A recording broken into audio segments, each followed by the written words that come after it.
Back to Miller. Oh, my goodness. Herbert, sidearm sling, and it's a touchdown. Tyrese Maxey. Oh, good spin move by Filipowski for the news. Give him 9.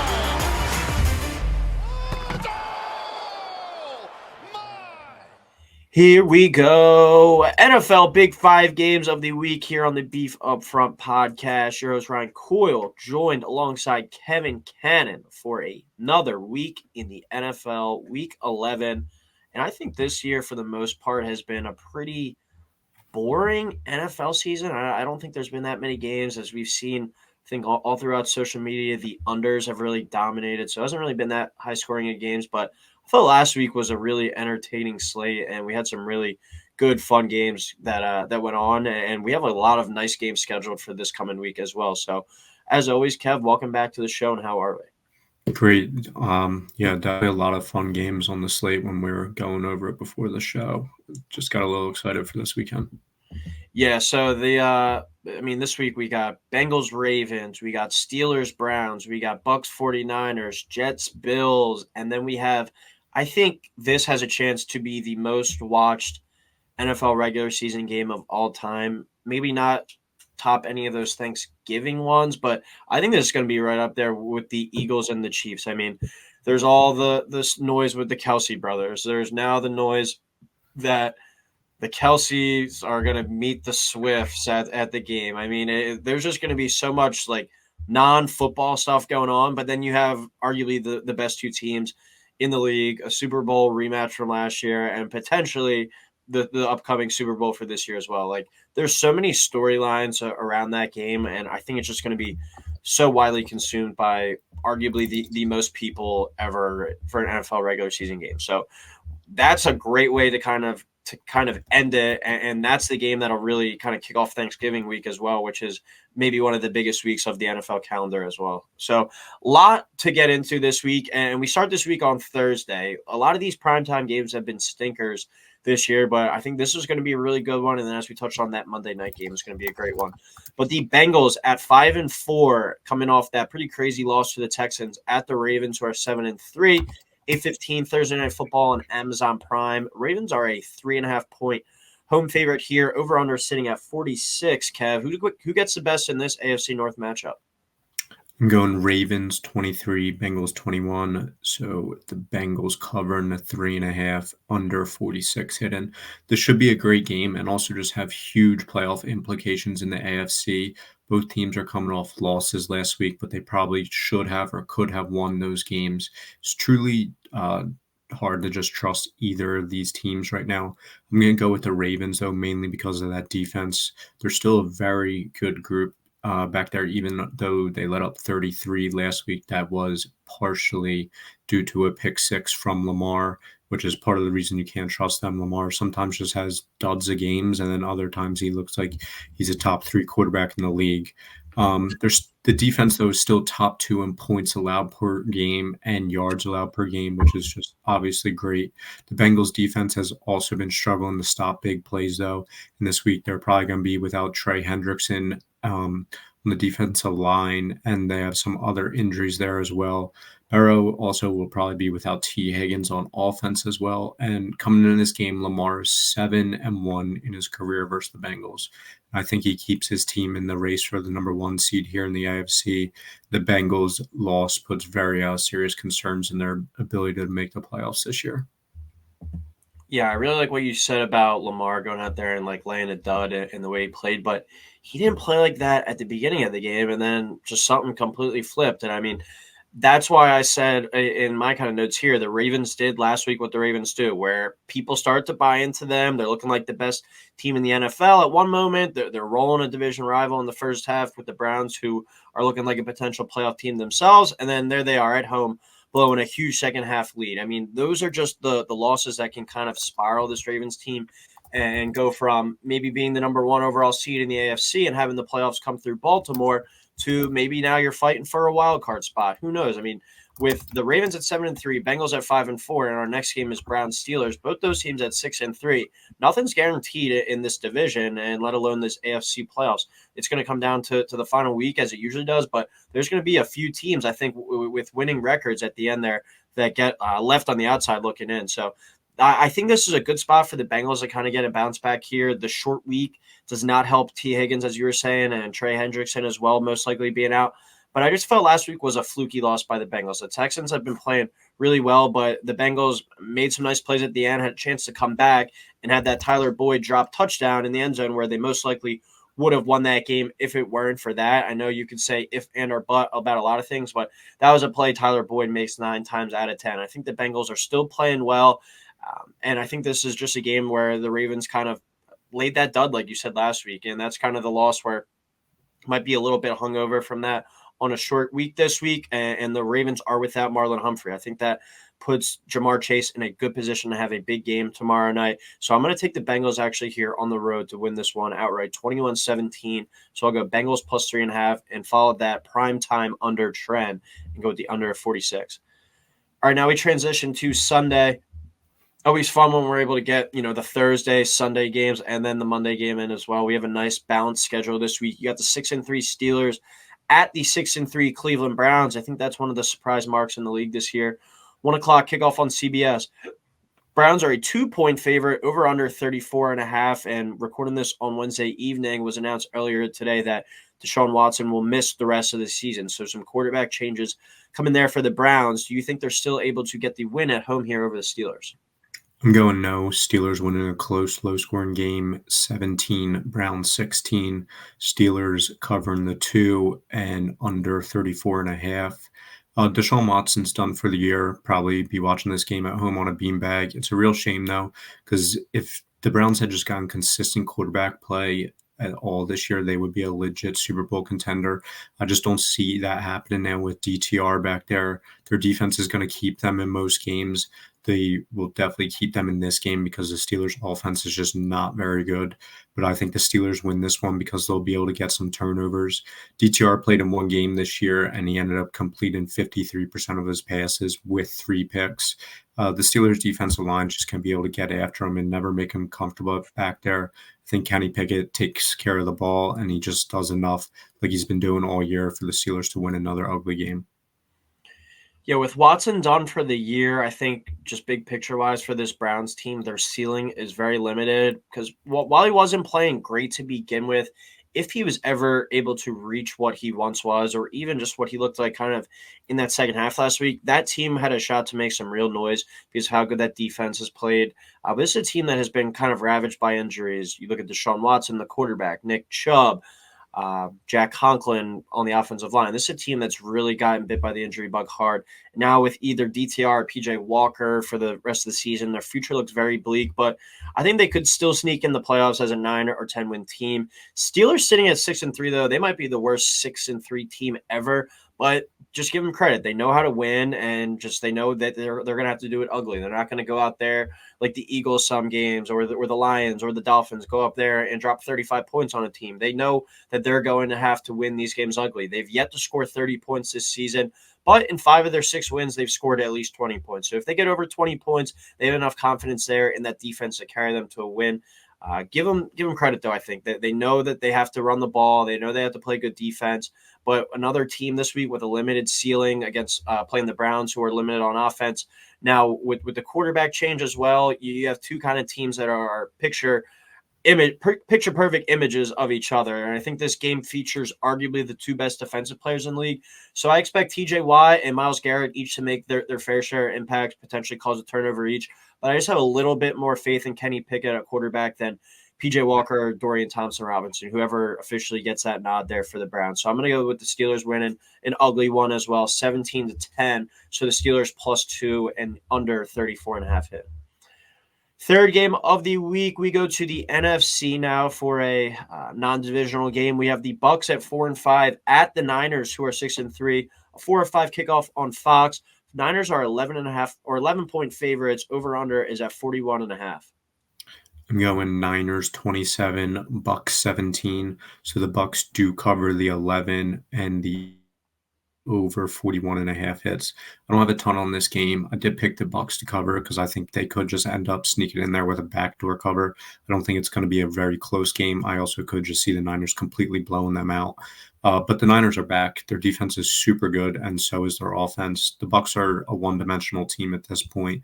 They're not going to get a ton done on offense against that super stout Niners defense. The other side of the ball, I think the Niners are able to run all over the Bucs, and McCaffrey rebounds from his scoreless game last week with 2+ TDs here. Yeah, this is a big picture-wise. I think looking at these teams, they have two different kind of ceilings, but as you said, the Niners look like the Niners last week with their guys back in the lineup and healthy, and they look like they're ready to get rolling again.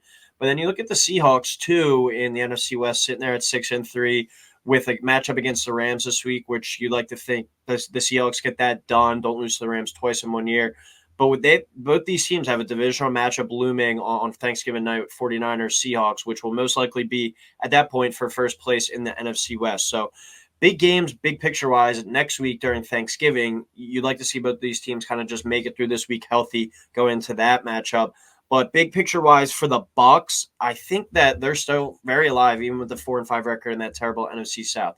Because the Saints are having some quarterback issues with Derek Carr injured. Falcons have been shuffling quarterbacks. I think the biggest thing for the Bucs is just find a way to make it out of this game healthy because they still have 4 remaining NFC South games. If they're sitting there at 8-9, 9-8, I think that might get them in the playoffs. I think that race is going to go down to the final week, but as just for this week, I think this is just the 49ers will be too much to handle. I think they win this game pretty easily. Baker Mayfield goes out there and maybe tries to force a little bit too much playing from behind, and it leads to a 14-point win for the 49ers. So, me 49ers 28, Bucs 14. So, 49ers minus 11 and the over of 41.5. All right, fourth game of the week. I think it's too early to call this an elimination game, but I think that the loser of this game is going to be on the outside looking in come playoff time. Most likely think the Jets will, but the Bills are going to be fighting there till the end. But you have the 4-5 Jets at the 5-5 Bills, 4:25 kickoff on CBS. Bills minus 7, over under 40.5. Can the Bills get it going this week, Kevin? Right the ship. I'm saying kind of. The Bills are broken. Firing Ken Dorsey and Josh Allen looks like he's regressing as well. There's always drama around Diggs as well with his brother Trayvon tweeting about him, how he needs to get out of Buffalo during the game. The defense also has a ton of injuries. They're just not the same as they were in the beginning of the year and in what we've come accustomed to in the previous years. But with that being said, they are playing Zach Wilson. If there's ever been a get-right QB to play against, it's probably him. And a big opportunity for the Bills to potentially figure some stuff out. They are playing a really good defense, though. However, the Jets' defense is not good against the run, allowing 138.5 yards a game, which is second to last in the league. The Bills are not known for running the ball, but I hope new OC Joe Brady recognizes that they need to start doing it, take some pressure off Josh Allen. The Jets have also just not scored a touchdown in their last 11 quarters of football, which is crazy to think about. I think the defense will keep it close, but the offense just can't do anything. I think the Bills do not really impress in this game, but they do get the win 14-10. So the Jets cover and the under 40.5 hits. Yeah, that stat with the Jets not scoring a touchdown in their last 11 quarters of football is insane. And it just, as an Eagles fan, it makes you scratch your head even more how they lost that game. It was one of those things where everything that needed to go wrong went wrong, and the Jets found a way to win. But I feel like that's like the only way that this Jets team can win games. But at the same time, I agree with you that the Bills are broken. McDermott made that offensive coordinator change knowing if he didn't try and do something, he might actually be out the door next. I think sitting at 5-5, like I said last week when we were talking about Super Bowl contenders, I think this Bills team might miss the playoffs entirely. Diggs very good, but as you said, Kev, always seems to be a problem there. Kincaid has been a very solid rookie over these last few weeks, but outside of that, this offense is very pedestrian. You'll get a big play from Gabe Davis every once in a while. James Cook, it doesn't seem like they seem to trust him with his fumble issues right now. I think there's going to be major changes in Buffalo's offseason, some potential house cleaning there. But I do think that they keep their season alive with a win here. As bad as the offense is right now, they still can't be much worse than the Jets on that side of the ball. A note on Josh Allen. He has 10 interceptions in 10 career games against the Jets. So if he keeps up that average, he only throws 1 interception in this game. I could see them still squeaking out a win, unless that's for like a pick 6 at the end of the game or something. But the only way that the Jets are going to win this game is if the Bills give it to them, and they give it to them in like good spots where they don't even need many yards to get some points on the board, and they're able to kick some field goals. Because like you said, no touchdowns in their last 11 quarters. They're not moving the ball well at all on that side of the ball. So unless Josh Allen goes out there and he does have one of those 3-4 turnover games, I think the Bills are going to find a way to squeak this one out. But I do think this is a very ugly game. But the Bills being at home, I'm going to take them to win 20-17. So Jets +7 and the under of 40.5. All right, now the game of the week, maybe the game of the year in the regular season in the NFL. We touched on it at the beginning, but all the storylines. You have Eagles, Chiefs, 8-1 Eagles at 7-2 Chiefs. Monday Night Football, 8:15 on ESPN. Super Bowl rematch from last year, potentially the Super Bowl this year. You have the Kelsey brothers squaring off. You have all the Taylor Swift drama and attention going to her. You have potentially the best 2 quarterbacks in the league squaring off in Patrick Mahomes and Jalen Hurts. And this is the game that leads into Thanksgiving week. You can't ask for a much bigger spot than this. So do you think the Eagles can go to Arrowhead and get some revenge here on the Chiefs from last year's Super Bowl? I'm going to go with yes. Eagles win a super close, good game, 24, Chiefs 23. Eagles covering the 3 points they're getting and the over at 46 hidden. I'm usually very pessimistic about the Birds against good teams. I am going to take them here on the road, though. You kind of alluded to it in the beginning of the show. And before you introduce this game, there's a million different storylines coming into this game that have little to do with the game, actually. But there is one storyline pertaining the game that I think is going to give the Eagles the advantage and the ability to win, and that's Cam Jurgens returning from IR. The Eagles offense has not looked the same in recent weeks, and that's because of the lack of a running game. I believe Jurgens' return will be a big boost towards that. Before his injury, the Eagles were first in the NFL in run success rate with 661 yards in 4 games. And then in the 5 games without him, they've been 16th in run success rate with only 416 yards. The run game will just make everything easier for Jalen, who needs to protect the ball here. Obviously, no costly turnovers like in the Super Bowl last year. But the Chiefs' defense has been extremely good this year, and they're more the reason for their record than their offense. However, their offense still does have Mahomes and Kelsey and Andy Reid coming off a bye, and they're still the Chiefs, maybe not as explosive as previous years, but still great and still capable of embarrassing any defense. I'm believing in the Eagles defense to figure some stuff out on the previous bye week. They had a ton of moving parts with injuries and then the Kevin Byard trade as well. So I'm hoping and banking on them figuring a lot, or that they did figure a lot out this past week, and they're ready to start this gauntlet of a stretch here in Arrowhead. When you look at this matchup, I think you can look at it a couple different ways. You can point to all the stats about how good Andy Reid is coming off the bye. I believe it's including the Super Bowl last year, 28-7 in his career coming off the bye. The Chiefs' record at Arrowhead, how good Patrick Mahomes has been at home. But I think you also just have to take into account that I think the Eagles are just flat out the better football team in this matchup. They're not at much of a disadvantage as they're both coming off a bye. This game being on a Monday, they didn't have to rush their travel schedule. It's not a short week. Both these teams are at an even advantage besides the fact that the Chiefs are at home. I mean, the Eagles aren't being rushed on their travel or anything like that. So the Chiefs' offensive line has been a pretty good unit over the past few years, but they've really struggled on the interior this year, looking at some of their grades. And I think we could see guys like Jalen Carter and Jordan Davis really make their mark on this one.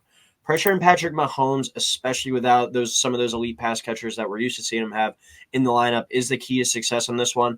I mean, Mahomes has only lost in his career when he's been a starter, including the playoffs, 21 games. So there's not many stats you can say if Patrick Mahomes does this, he loses. But I looked it up earlier.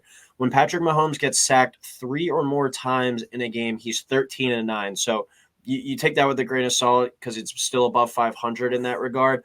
But still, you lose more games, or you're losing most of his losses are coming when he's getting pressured and he's getting sacked. I mean, you look at some of the big games too, like the Bengals a couple years ago in the AFC title game, the Super Bowl against the Buccaneers. He was running for his life. If this defensive line is able to cause some havoc, that's their best chance of winning this game.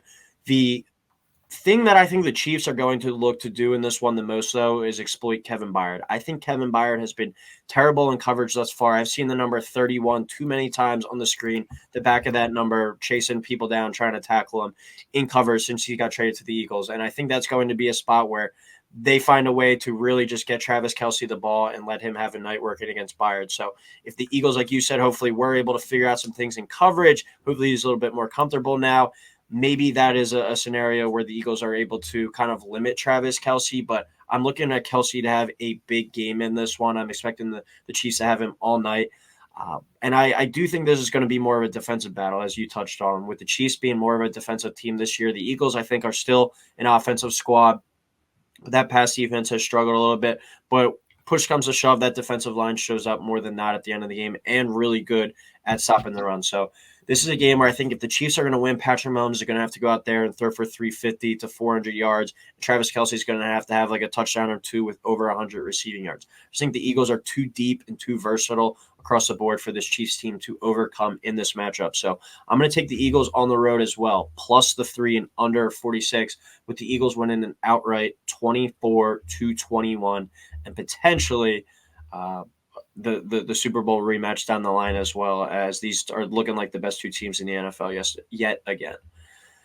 All right, lock of the week time. We went 2-0 on our locks of the week last week. I had the Jets Raiders under of 36.5, and you had the Steelers minus 3.5. They won that game by 4. So double lock winner. Let's look to do it again. I'm going to go with the Jets Bills under of 40. We talked about it in that matchup. The Bills are broken on offense. The Jets don't have an offense at all. 11 quarters in a row without a touchdown.